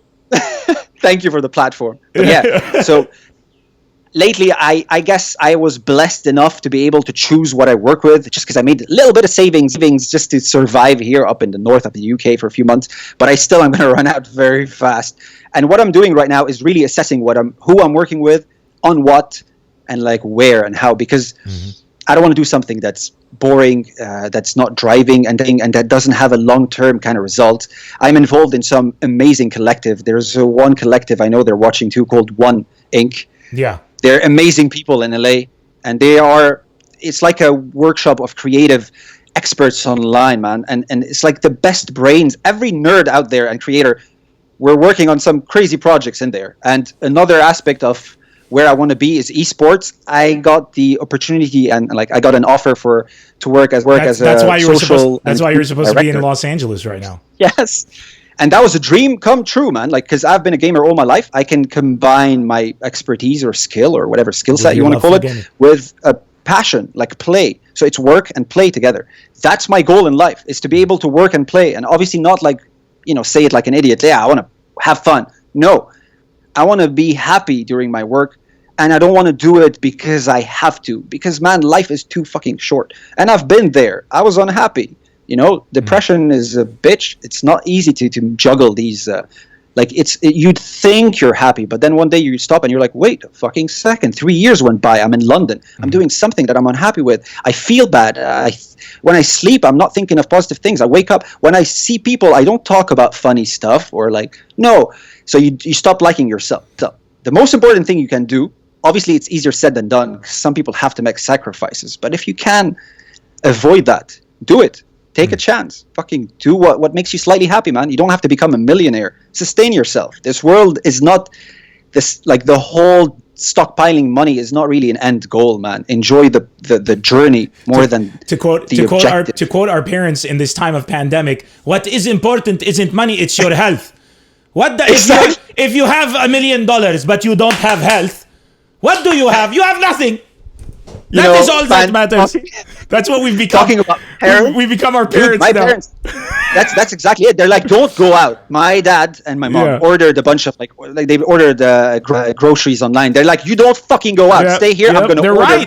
They're right. I'm ordering groceries online. So if people want to work with you online, which is beautiful right now, do they email you? Do they tweet at you? What do they do? First of all, Twitter. Reach out on Twitter. You can reach out on Reddit. I wouldn't recommend it because I can't verify if you're real or a bot or a troll. Yeah. But so Twitter first, and definitely you can email me. You can email me on GallowBoob@gmail.com. Let me write that down for people to see. GallowBoob, GallowBoob@gmail.com. Okay. Where's the thing? Let's put it over your thing. But definitely reach out on Twitter. Yeah, it's the easiest way, and I have time. I'm open for like some projects. But once we all have time right now. So GallowBoob@gmail.com, or if they want to follow you on Twitter, where is that? It's at the GallowBoob. At the GallowBoob. Because some asshole took GallowBoob and he knew he did that, and I was like, dude, and he never used it. Thank God I got Nemr Comedy, man. I'm so happy I have that one. Bassem Youssef we had last week has at Bassem. I mean, wow, that's gold. That guy, wow. I'm so impressed with him. Seriously, that's impressive. GallowBoob, awesome, man. Robert Alam, thank you so much for joining us today, man. It was such a cool experience to talk about you. I think a lot of our viewers online got for the first time a peek behind the curtain, and how you can find content, keep a conscience, and be able to still succeed online, go viral, quote unquote. If you want to, it's just about having the right kind of content. So if you're a content producer out there, it's not about producing content that goes viral. It's about producing your content and making it so that you are something people want to really know more about. And I think that's the trick to basically going viral. And then people like Robert Alam, who scour the internet looking for content, will see it and be like, this person can be more recognized. I just need to introduce them to the right people. And then you do that. But at the core of it, you got to have that content. So take a selfie with a gorilla, put on a mask that makes you look like an alien species, do whatever it is, but be you, be original, and send it GallowBoob's way, but post it and he'll probably find it because that's what he does. Dude, thanks so much. Stay safe. All my love to you, your girlfriend, all your family, and I'll talk to you soon. Man, thank you, Nemr, for the time, and you stay safe. And I'm gonna see you soon in LA. Yeah, all right? Yeah, I can't wait, man. We're gonna barbecue. We're gonna barbecue here. Awesome. We're gonna have a good time. We're gonna barbecue. And we're gonna live stream. And thanks everyone else. Let the people know. We will. Yeah. Hopefully by then I'll have some hint of a follower. Like a followership. And, yes. It'll make sense. We don't need your following. We need your taste buds to just proclaim to the people. This is. And I'm gonna give you this interview. By the way, this is what I want to say. I'm gonna do something unique here. I'm gonna send you a Dropbox link of this interview. I want to see your process. I want you to take it and take out what you would take out as a highlighted moment from the whole thing that you think people would be most interested in seeing. Not that would go viral, but what you think is the highlight from this interview. I want to see how your brain works, and I think I'll post that later on so people can get an insight into how you function. I love that exercise. That's kick-ass. I love it because it's less work for me. I'm basically sending you what I should be doing. I'm just like, here, you do it. I'm happy to do it. But that's awesome, man. It's been a lot of fun, dude, and I can't wait to check it out again and be like, holy shit, why did I say that? But yeah, no regret. It was great. Dude, thanks so much. You take care. Take care, my dude. Bye. All right, guys, that was the incredible GallowBoob. Thank you all for your enthusiasm in the comments and everybody. I think, I had a lot of fun getting to know him and understanding what his process is. Honestly, as a guy who posts stuff online, there's so much to learn about how you can put stuff online, how you need to package things. A lot of time you get great content, it isn't packaged correctly. A lot of time you package correctly, but just not good content. So there's a lot to learn there. I'm going to go to the phone lines in a second. Thank you so much, Mortanius. I'm going to go to the phone lines in a second. Let me just put this up here. I want to make sure, is Twitch fixed? Is Twitch fixing? Nice, Nemr. Very nice. That's what you want to do. Can you guys select your quality? It says 1080p source here. I do not know why it isn't. I apologize to everybody on Twitch who's forced to watch in 1080p. You can select audio only from the thing. So that is. Can you select audio only? You can't even select audio only. I have no idea why it is doing that. So I apologize to everybody there. Let's go to the phone lines. I'm going to go ahead and say we're taking callers right now. So everybody online, I would like you to call me right now on this number that you see on the screen. And let's talk about some great stories, something that happened with you, some content maybe you saw online that affected you in a way, whether it was positive or negative. I want to hear from you guys. +1 424 542 9902 is the number. Make sure you send me your name and the city where you live in by text, so I add you to the contents, to the contents. I'm just killing it with the English right here. Let me make sure. I have to open up the mixer and bring the phone online because I can't hear our guest. Hello? Hello. Hi, who's this? Hello. This is Stacy from Brooklyn. Stacy from Brooklyn, stay with me because I reinstalled WhatsApp. We updated it, and I have to turn off the notifications for everybody who's reliving the horror of the notifications. So just give me a second here. Message notifications off. Details. Show note. Okay. All right. There we go. That should silence the hell out of it. Stacy, calling us from Brooklyn. How's it going? All is good. Sitting in isolation for a month. How is it over there? Now, I know New York is doing bad. New York City, Brooklyn is slightly. Is it close to everything going on, or is there some? It's like a 20-minute drive, but I mean, is there some distance between you and the hot center of it all, or not really? Yeah, I think so. I think it's like really bad in Queens. Here in my area in Bay Ridge, Brooklyn, it's better. Like I don't see like it looks okay. It's quiet. Mm-hmm. So and I haven't left my house for like 2 weeks. I only get out just to get groceries really quickly at the supermarket and then just run back. So yeah. I don't really know what's going on, but it's okay. I'm just working from home. Everything is normal. Yeah. I'm just Are you able to be happy during this time? Like, are you able to take it? For me, I'm kind of like, okay, you know what? I really needed sleep, and I've been traveling so much, so I'm kind of taking this as an opportunity to do this show and kind of just reconnect with myself. Has that been your experience at all? Exactly. So I'm taking it as my staycation, just to kind of relax. So, just to be grateful for whatever I have. Some people go through really hard time. Yeah. There are people suffering in the hospital, so I'm actually taking it light. Mm-hmm. And there are people suffering in the hospitals. That's so true. That's the worst of it. And I'm taking this time to just like watch some like tutorials and learn some Arabic. So you're productive. Why are you learning Arabic? I just like it. There's no reason, but I just like it. Okay, have you learned any yet, or have you just started? Nam. Oh, look at I thought for a second you were like, nah. Like, no, I haven't done that yet. I want to say yes in Arabic. Yeah, Nam. Okay. How would you say? Do you know how to say my name is Stacy in Arabic? Ana ismi Stacy. Yeah, well, look at you, man. That's respect to you. That's impressive. Shukran. Tikram aynik. Do you know what's funny? I once had a girl that I met here in Los Angeles, and her name was Jennifer. And she goes to me, she was a Valley girl. I don't know if you know any Valley girls, but the way they talk They're like, oh my God, like this is oh my God. Like they have a very annoying kind of thing. So she comes up to me and she goes, what's my name in Arabic? And her name's Jennifer. So I told her it's Junayfer, which obviously it isn't. There is no Jennifer in Arabic. And she's like, oh my fucking God, it's so cute. And it's still one of my favorite moments that she went around telling people. My name in Arabic is Jennifer, and I just want to be called that from now on. Well, with translating names, like Stacy is not like my real name. It's kind of like, it's not a translation, but it's just an Americanized version. What is your real name? My real name is Nastasia. I'm from Russia. Anastasia. No, it's Nastasia. Nastasia. So you're from Russia, learning Arabic in America. But I'm Mongolian, like ethnically. Oh, so you're ethnically Mongolian, coming from Russia to America, learning Arabic. Has the CIA hired you yet? Because you have the makings for a perfect spy.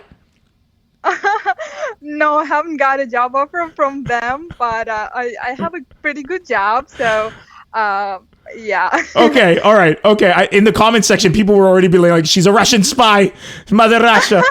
Listen, thanks so much for calling, Stacy. We had fun with you on the line today. I was supposed to ask you, do you have any favorite viral content online or anything that you've seen online that means something to you or impacted you in any way?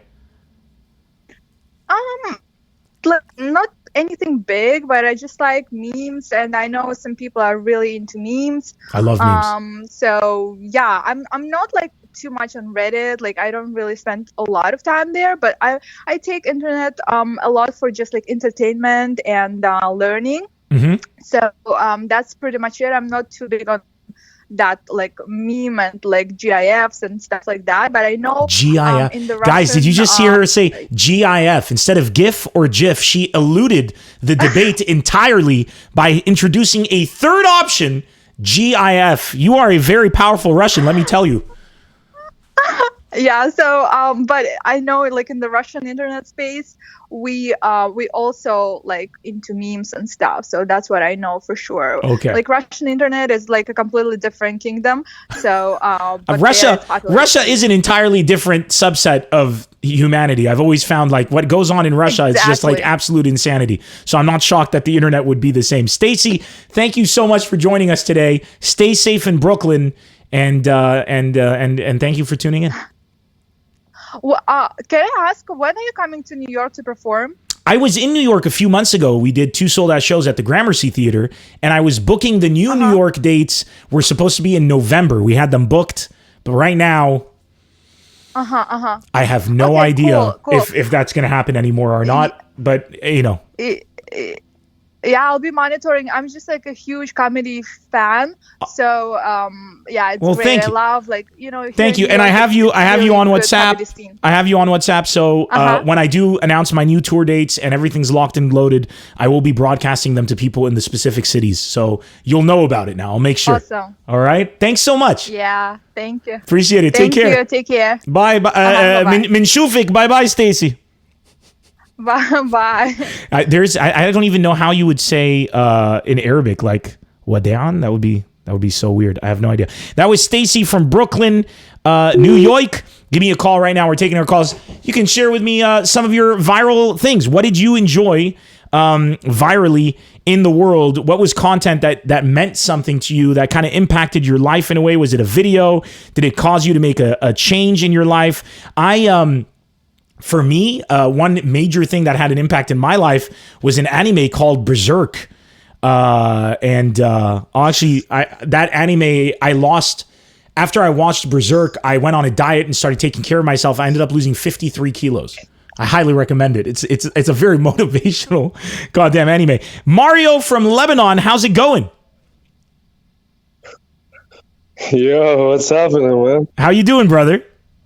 How you doing? I'm doing very, very well. I'm good. How are you, man? I am so well. I'm so happy that you're here with us right now. Mario, what is something online that impacted your life in a specific way, one way or another? Something that made you laugh a lot, something that impacted your life. Do you remember anything? Is there a piece of content that really sticks out to you? Does it have to be like content, or can it be like a platform? Oh, it could be a platform for sure. Like I've been seeing like poetry spots like online that I never heard of before in Lebanon and like the Middle East. Wait a sec. And that's, Poetry? Like, yeah, man. Tell us, what is it? What do you mean poetry spots? Like there's live streaming poetry, or is it like a website for Like, poetry? yeah. I didn't know that was a thing in the Middle East, and then there's just a bunch of stuff on Instagram where people like meet up to write stuff. I didn't know that was a thing. What? So that was cool. Where is this? Plug the pages. This is bizarre. Yeah. I had no idea.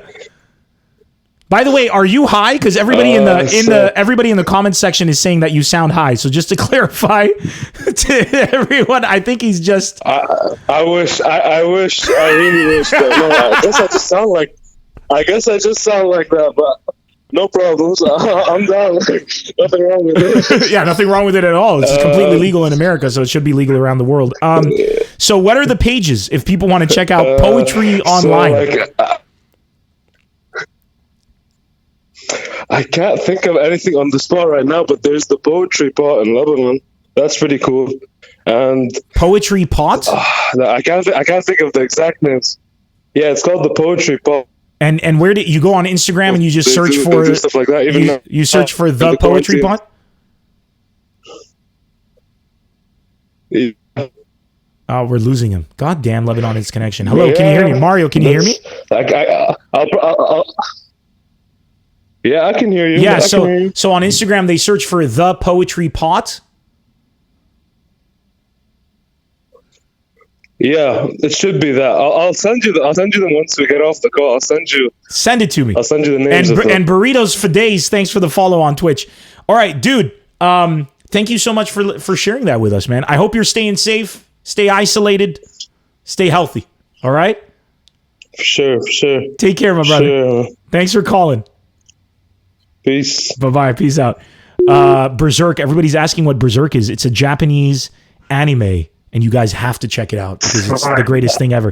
From Jeddah, Saudi Arabia, we have Muhammad Araisi with us. Muhammad, how's it going, man?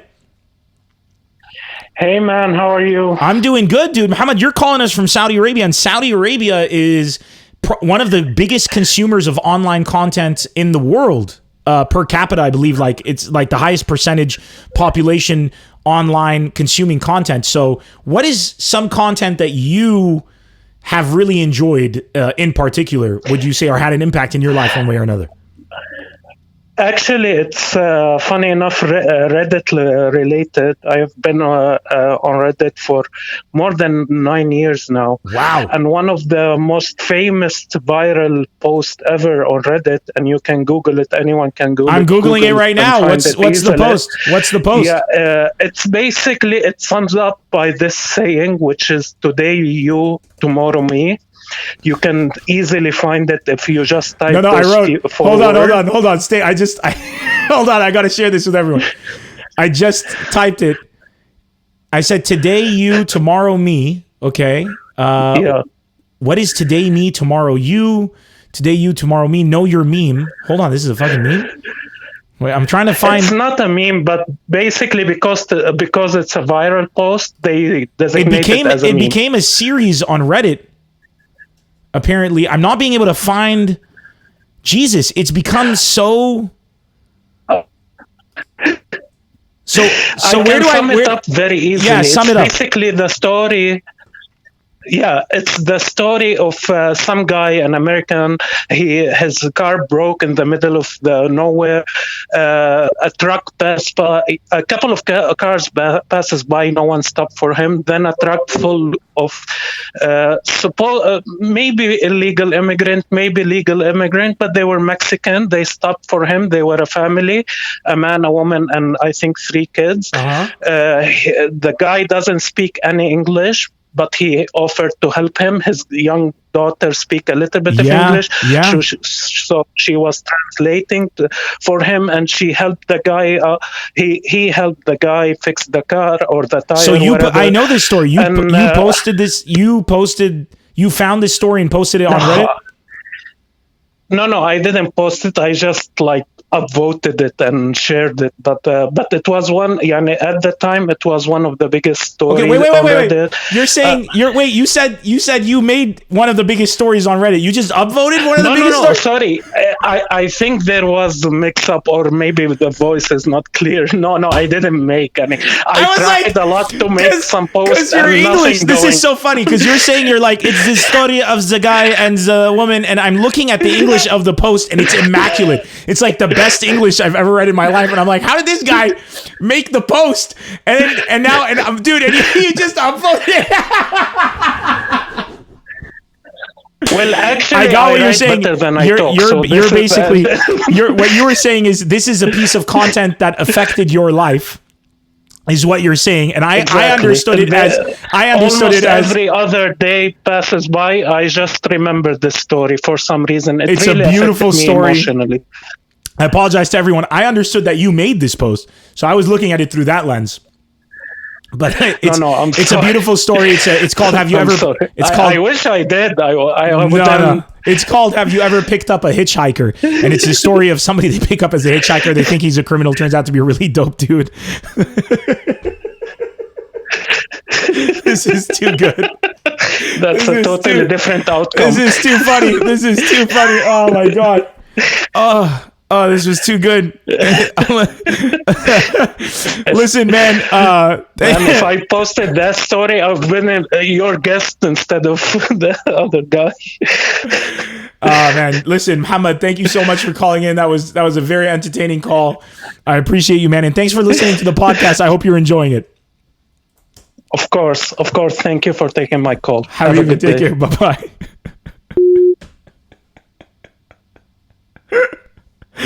Oh my god. That is too funny. I'm sorry, that was just way too funny. Give me a call, guys. We got Hassan Abdenour from Brussels in Belgium calling us. Hassan, how's it going, brother? All right, just put you on mute. I'm good, man. How's it going? I'm doing well, bro. It's good to see you again. Yeah, I know, man. It's crazy. I mean, last time I saw you, I wasn't expecting to see you. We just bumped into each other by accident in Amsterdam. Amsterdam. In Amsterdam, and I thought you lived in Amsterdam. So for those of you watching right now, Ghassan is an old friend of mine that I knew back in Lebanon, disconnected for years. Then I was in Amsterdam with my girlfriend randomly. He just sees me on the street over there, and then I thought you lived in Amsterdam, but then it turned out you lived in Brussels. So it is what it is. Yeah, I was just visiting some friends. So what's you were visiting some so friends, and you were in Amsterdam for the museums and the culture. Absolutely. Yes. And the food. And the food. Dude, the food in Amsterdam is fucking outstanding. I love Amsterdam. Amsterdam is one of my favorite places. It's my girlfriend and I, like, that's our spot. We've been there now. I think we've been there 2 times, but we stay for like a long time. The first time was a few days. The next time we went for a week, and it's just like, it's our favorite place to just go and do nothing because the food is outstanding. Exactly. The culture is and the city amazing. is so nice. The city's so nice. The people are incredible. Listen, what is a piece of content, to get back on topic, Hassan, that you have enjoyed online? I mean, I've been to me it's a lot of stuff coming from Reddit. The first, like, nothing in specific, but I've had a lot of stuff that I've enjoyed there. A lot of the gaming stuff that you can also see, like, I enjoy watching some stuff on Twitch, some like basic stuff, like some FIFA, some Call of Duty, some stuff. Are you watching us on Twitch now, or on what platform are you? No, I'm on Facebook. I'm watching it on Facebook. Okay, you're joining the people on Facebook. Welcome, my man. Welcome. Yeah. So I have one question from what just happened. Yes. How? Because you had GallowBoob on and you were talking about packaging content. Yeah. And making it more probably accessible or acceptable by people. Yes. Let's say I want to go to my boss and convince them to work with him. How do you go to someone and say, hey, listen, I have someone who works really good. He knows his shit and his name is GallowBoob. You say his name's Robert Alam. You basically say his name's Robert Alam. I think anybody who's on the internet, who works on the internet, if they are surprised that somebody very successful on the internet has a username like GallowBoob, they don't understand the internet. Yeah, absolutely. That would be like, I think step 1 is that people need to understand that if you're online, you got to know that you're gonna have weird usernames, man. You know what I'm I saying? mean, what's the point if you don't have a weird username? Yeah, you got that 420, 69, all that kind of stuff online. All those people, those are good people. They have something to contribute. That's like saying somebody who has tattoos isn't going to be a good employee. That's not true. We all got our markings. Yeah. Some of them are tattoos. Some of them are GallowBoob. You know what I'm saying? So I think you're good to go, man. Thanks so much for calling, dude. Hi. Good to hear your voice. Everyone stay safe. Stay safe. Take care. You know, always wear underwear. All that good stuff, man. Love you, brother. Bye-bye. Love you too, bro. Bye. I love that everybody's discovered my girlfriend in the comments section. Hey, Vanessa. Right there. Love you, baby. I'm going to bring my girlfriend one day on this show, and we're going to have we should play a game or something online. I think people would like to see that. Mo from Sweden. How's it going? Hey, man. I'm good. How are you? I'm doing good, dude. How's everything in Sweden? And also, what is content that you've particularly enjoyed online? Tell the people. I just want to say first, this is the only country where there's no quarantine. Nothing is closed. Nothing. Yeah, I know. Man, it's crazy. We're almost 11K and everything's still open. I don't know if that's wise. We're gonna see next month. Yeah, they're going with. We'll know soon enough, right? Yeah, exactly. Jesus Christ. Yeah, man, it's crazy. I mean, even schools. I mean, they closed schools with the grade 9, 10, 11, but like from 8 and down, it's still open. So I don't know. Because the children haven't contributed anything yet, so we can lose them. Yeah. we don't know if they're going to be effective children yet. It's easier to lose something that you don't know you even had.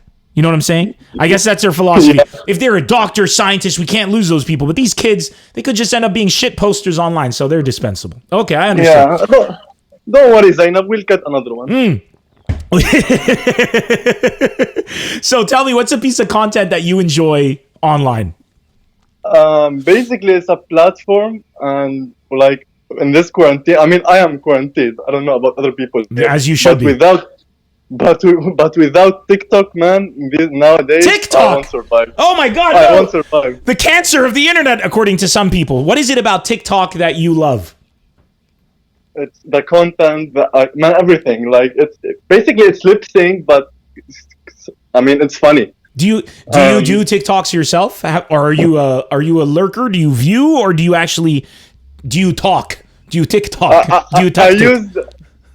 I started just seeing the videos, but recently, because of the quarantine, I've been quarantined for 1 month. Okay. So I started doing videos actually, but sending it just to my close friends. Oh, okay, all right, okay. So we shouldn't share your TikTok right now on the stream. Oh my! I don't. How can I do that? I don't know. What's your? I don't know anything about TikTok. Is there a username? Like, if you follow me on TikTok on @. Yeah, but the thing is, you just post video, upload the video. So I don't think you. Okay, all right. Well, we wanted to make you famous, but you're not helping. I mean, I have the username, but you have to have a TikTok to see the video. Well, I know you have to have a TikTok to see the video. I'm saying for people who are on TikTok, what's your username so they follow you, Mo from Sweden? CRV Benny. CRV what?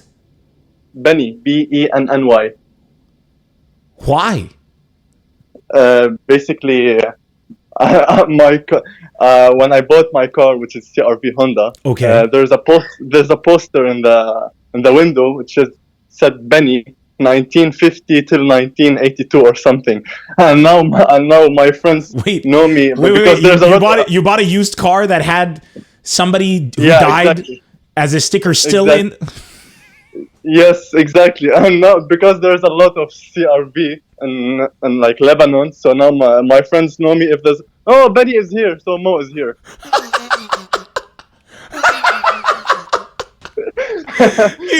Your identifiable factor is somebody else's death that you don't know from a used car.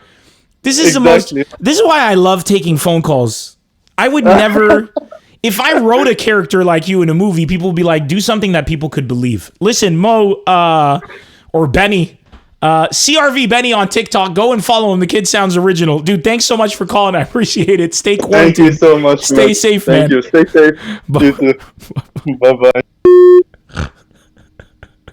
Why CRV Benny? Because my Honda CRV that I bought had a remembrance of a dead person in it, and people know me by that name now. That is ridiculous. Give me a call, guys. We'll take one more caller. The number's right there. +1 424 542 9902.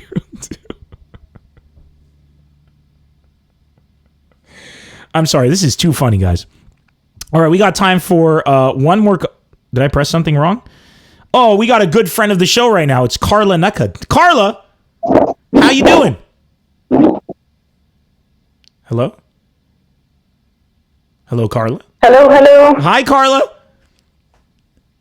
Hello, Nemr. How are you? I'm good. You got fans in the comment section.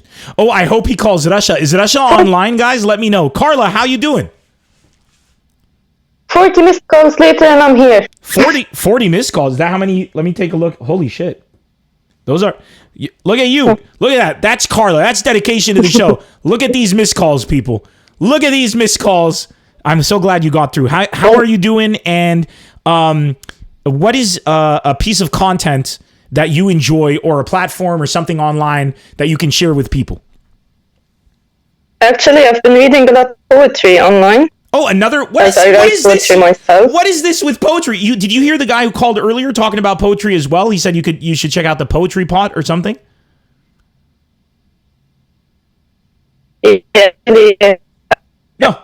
Always doing it. Carla, hold on. Carla, you're breaking up. You got to repeat what you just said.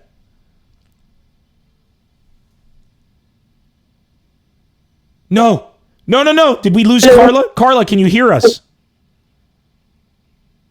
Carla, you're the hero. I can hear you, but you're breaking up a lot. If you got 3G, you may want to switch to the 3, 4, 5G, whatever Lebanon is lying that you have, as opposed to the Wi-Fi. I don't know if that's something. I am on 3G, actually. Oh my God, that's... I am on 3G. Lebanon will never change. Okay, we can hear you again now. So the Pottery Pot, that's a good page? Yeah, I want you to follow him on Instagram. He's an American Palestine. Let me get you. Okay, wait, Carla, I'm going to do something I've never done on this show before because we can't hear your phone call. It's not coming through. I want you to close with me, send me a voice note, and I'm going to play the voice note for the peoples so that we can get your voice, because I think I will be murdered. Everybody's so happy that you are in the comment section, so I want to make sure that we get your message to the masses. So go ahead and send me a voice note, all right? Okay, deal. All right, bye. Okay, 1 minute. Okay, bye. So we're going to wait for Carla to send me a voice note. If you guys want to call in the meantime, you can go ahead and do that. That'll be our last caller. She's recording the voice note as we speak. So let me make sure everything's on the up and up. Yes, there we go. Perfect. So Carla's going to be sending us a voice note. Don't worry, people. I'm going to get her voice to you guys. And I'm going to wrap up the show. Diane Musa, Nemr, it's so nice the callers make you laugh. Dude, you guys are hilarious. That's what I love podcasts, right? Like, podcasts are great. But when you sit and you talk to a guest for like 2 hours, or you talk by yourself for like an hour, you're missing out on so many interesting people. You know, like GallowBoob, for instance, he's not famous. He's not like a famous person unless you know Reddit and you know what's going on there. But he has so much to offer. For me, if somebody's fascinating, that's like the main thing. Is like, do you have something to contribute? And it shouldn't be fame that's the determining factor. So I know all of you have so many fascinating stories to share, so many things to say. So I love the fact that we can take phone calls. You can call in and we can hang out for a minute and find out more about you. Because sometimes you guys should be famous and we shouldn't. And that's the truth of the matter. But because you make us famous, we're here. So Carla sent in a voice note. Let's go ahead and play it right here. So hello, Nemr. It's me, Carla, again. I don't know why the internet is so awful here in Lebanon. Actually, I was talking about a guy named Jamal on Instagram. His page is Writing to Inspire. He has a lot of... So his page on Instagram is Writing to Inspire. So if you guys are interested in some poetry, go to Instagram and follow Writing to Inspire. Let's continue the voice note. The self-advice quotes and a lot of quotes that make a difference in my life. Mm-hmm. So I'm going to send you a pic of his account as well. And Nemr, thank all the people on Facebook for me, please, because my internet connection is so slow. I won't know if I'm going to be able to watch you again. Aw. So say hi to everyone for me. That's a hi from Carla to all of you. And she shared a post from his page. So it's one of those inspirational pages. And it says, writing to inspire. So I think he wrote this for the first time. This is like original content because it says writing to inspire as the quote here. And the quote is, yes, you shed tears, but at least you know your heart isn't numb. It's full of love, and this love will save so many. This love will set people free. That's nice, justifying sadness. This can also be very condescending if you like slap. How to make this the most unwholesome shit ever? You walk up to someone, bitch slap them across the face, and they're like, why did you do that? You look at them and you go, yes, you shed tears, but at least you know your heart isn't numb. It's full of love, and this love will save so many. This love will set people free. That's if you totally misunderstand writing to inspire. You go around bitch slapping people just so that you can get them to realize, don't you know now that I slapped you, you're alive. You're alive. Hallelujah. You're alive. Guys, this was a fun episode, man. And I can tell you, I can tell already from the comments and some of the messages I'm getting, this episode united the geeks. I think we lost halfway through GallowBoob's interview. People who are like, I just want to see a picture of the butt cheek and the nice pectoral. And this is the same guy, by the way, gender fluid. And they were like, goodbye. And this was an amazing episode because I got to sit. This is, for me, the geek world is my world. I love everything about this right now. Like the fact that we have all this technology, we have everything that we can. This is all geek stuff right here. I love comic books. I love video games. And GallowBoob is a cool dude. And I love that we got to sit down and talk about geeky stuff together, like putting content online and sharing it. I just love everything about this, man. We should play some tunes. Ooh. Uh-huh. I think this is a good way to go here. You know what I'm saying? Kratos yells boy. Actually, what he says is boy.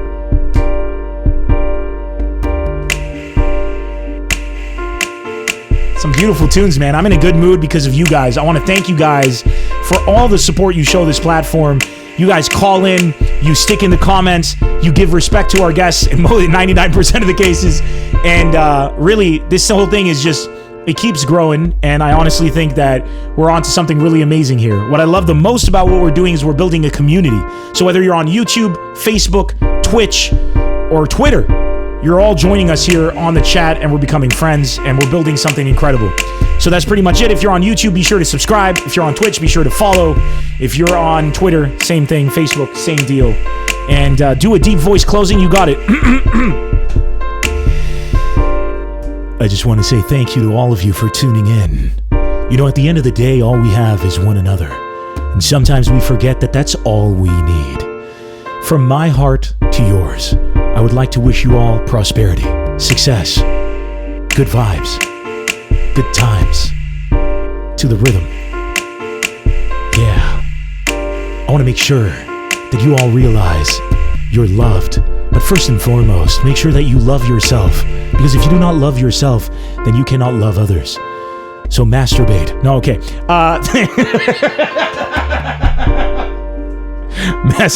Masturbate to make the world a better place. This is your host, your friend, your neighborhood comedian, Nemr, signing off and telling you all, as always, I love you, thank you, take care, and always wear underwear. Goodbye, everybody. See you on Thursday. We got another guest, Giannis Papas. Don't forget, Saturday, Trevor Wallace. I'll see you all, guys. Don't go anywhere. This is where it's at. We're all here. Bye-bye, everybody. Love you. Bye. Take care. Always wear underwear. Don't forget.